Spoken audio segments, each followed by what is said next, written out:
Halo teman-teman, ketemu lagi di Bintang Prestasi Studio. Kali ini kita akan membahas tentang kenapa ya kura-kura selalu membawa tempurungnya kemana-mana. Jangan lupa untuk klik like, subscribe, dan bunyikan loncengnya. Pernah nggak kalian melihat kura-kura? Dia selalu berjalan sambil membawa rumahnya di punggung. Kelihatannya unik sekali ya. Kemanapun pergi, dia selalu membawa tempurungnya. Saat merasa takut, mereka juga bisa masuk ke dalam tempurung untuk bersembunyi. Tapi pernah nggak teman-teman penasaran? Kalau siput kan bisa keluar dari cangkangnya. Nah, kalau kura-kura bisa nggak ya? Apakah tempurung itu hanya rumah yang dibawa kemana-mana? Yuk kita cari tahu jawabannya bersama-sama. Banyak orang mengira tempurung kura-kura hanya pelindung yang menempel di tubuhnya. Padahal sebenarnya tidak begitu loh. Tempurung kura-kura adalah bagian dari tubuh kura-kura itu sendiri. Jadi, tempurung bukan seperti tas yang bisa dilepas dan dipakai lagi. Tempurung juga bukan seperti pakaian yang bisa diganti saat sudah sempit.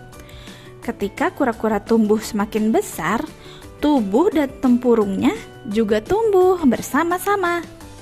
Karena itulah, kura-kura tidak pernah mengganti tempurungnya sepanjang hidupnya. Bayangkan kalau teman-teman memiliki tulang rusuk di luar tubuh dan membawanya kemana-mana. Nah, kira-kira seperti itulah yang terjadi pada kura-kura. Menarik sekali ya. Sekarang kita cari tahu fungsi tempurungnya yang sebenarnya. Tahu nggak teman-teman?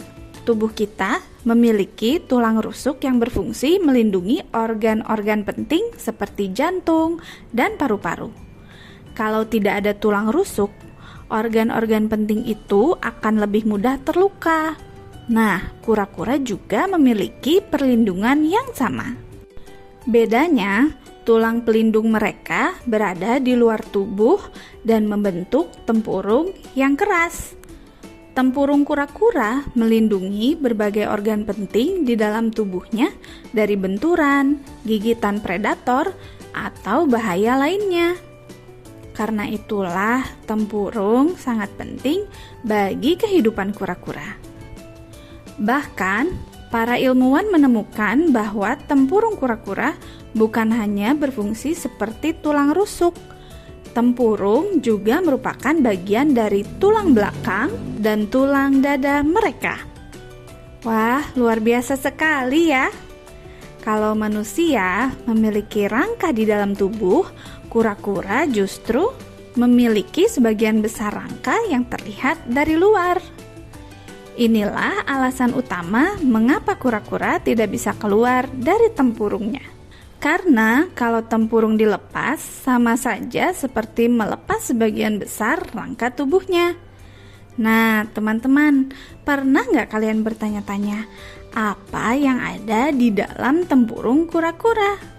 Ternyata di balik tempurung yang keras itu terdapat banyak organ penting. Sama seperti manusia yang memiliki jantung, paru-paru, lambung, hati, usus, dan ginjal. Kura-kura juga memiliki semua organ tersebut. Organ-organ itu tersimpan dengan aman di dalam tempurung.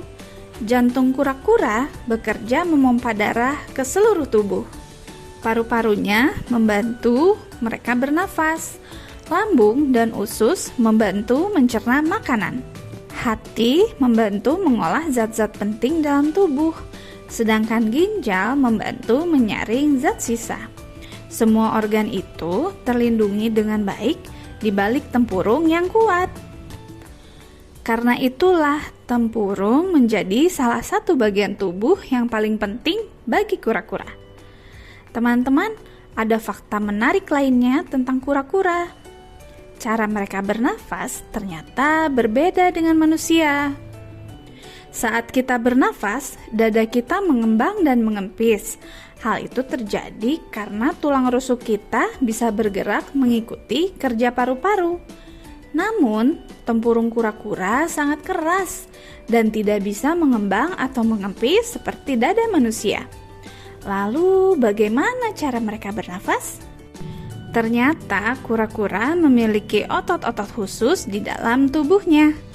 Otot-otot ini bekerja seperti pompa yang membantu udara masuk dan keluar dari paru-paru.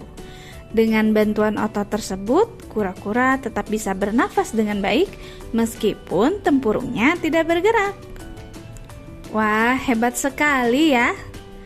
Bahkan beberapa jenis kura-kura air memiliki kemampuan yang sangat unik.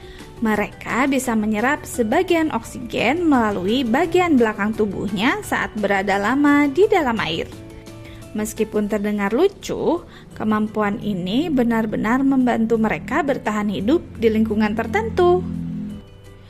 Nah, sekarang kita cari tahu bagaimana tempurung kura-kura terbentuk. Tempurung kura-kura tersusun dari tulang keras dan lapisan keratin. Keratin adalah bahan yang juga terdapat pada kuku dan rambut manusia. Tempurung ini terdiri dari dua bagian utama. Bagian atas disebut karapas. Karapas adalah tempurung yang biasanya kita lihat di punggung kura-kura. Sedangkan bagian bawah disebut plastron.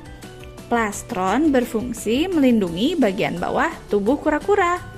Karapas dan plastron terhubung oleh struktur tulang yang sangat kuat. Kedua bagian ini menyatu menjadi satu kesatuan yang kokoh. Karena itulah tidak ada celah yang memungkinkan kura-kura keluar dari tempurungnya. Tempurung tersebut benar-benar menyatu dengan tubuh mereka sejak lahir. Semakin besar kura-kura tumbuh, semakin besar pula tempurungnya. Jadi, tempurung itu bukan rumah yang bisa ditinggalkan, melainkan bagian penting dari tubuh kura-kura itu sendiri. Ternyata tubuh kura-kura memang sangat unik dan menakjubkan ya. Kalau teman-teman suka belajar fakta-fakta seru tentang hewan, jangan lupa terus ikuti video Bintang Prestasi Studio yang menarik lainnya. Terima kasih sudah menonton video ini. Sampai jumpa di video lainnya ya. Jangan lupa untuk subscribe. Dadah!